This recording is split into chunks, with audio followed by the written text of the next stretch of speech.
Hello everybody, today we're going to be reviewing Anakin's Jedi Interceptor from 2014.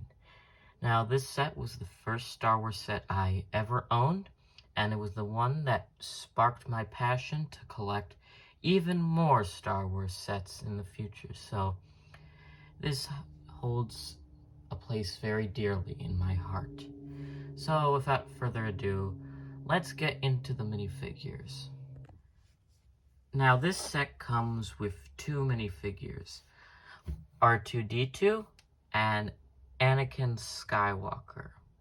So let's take a look at R2-D2 first. Now, as you can see, he has some printing on the front for his mechanics and detailing that he has in the movies. This was back in 2014, so of course there wasn't going to be any back printing for this torso part, but there is back printing for the head, which I like. However, this minifigure has been the same for a very long time, and I'm hoping LEGO does make a back printing for it at some point. Now, let's move on to Anakin Skywalker. Well, all I could say about this minifigure is that this minifigure is an absolute beaut to look at. Like, it captures the essence of Anakin Skywalker perfectly. The only grudge I have about it is the hairpiece, which looks a little odd, but they did change that in the brand new one they released in 2020, which I don't own. And the printing here is great, but no printing on the leg. Actually, it's really hard to see, but there is actually printing on the leg. It's just very faint. Now, if we move the figure around, you can also see there's printing on the back here.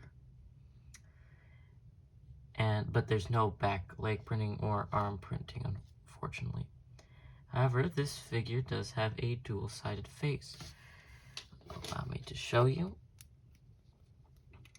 So he looks a bit more distressed and confused on this face, whereas on this face he's just mad. So let's get on to the main build itself, the Jedi Interceptor. And here is the Jedi Interceptor. Now, I really like this build, specifically because it doesn't have that many stickers, only 3 in total. And the printed piece they use for the cockpit here I really like, and it definitely makes it feel more like it's recreating the Jedi Interceptor as you see it in the movie. So let's first take a look at the interior. Now, if you open the cockpit here, you can see that there is a stickered piece right here and a seat for Anakin. And there's also 2 clips here for his lightsaber and the actual blade itself. Allow me to show you. And boom! There they are.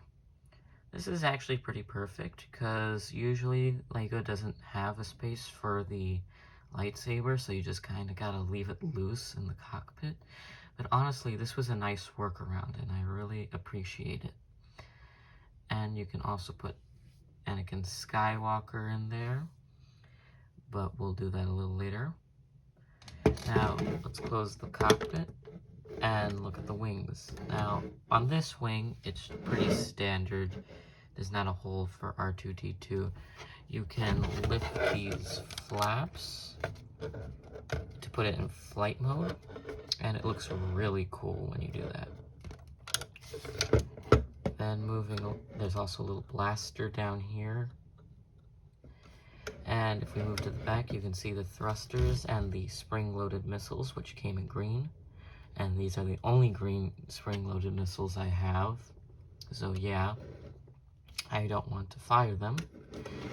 Then on this side, you have the same exact wing, except there's a space for R2-D2, and you have the same flaps from before. So let's put R2 in.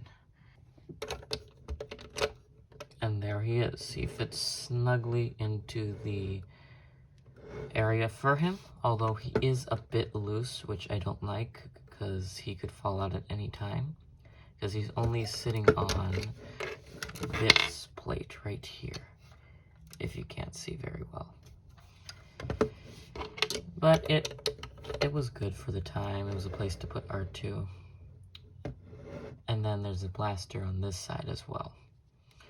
So let's put Anakin in the cockpit to see how he looks. And there he is. He fits pretty comfortably in there. Not too much stress. It was pretty easy to put him in. And then we'll lower the cockpit, and there he is in the cockpit. This is a pretty fair price set.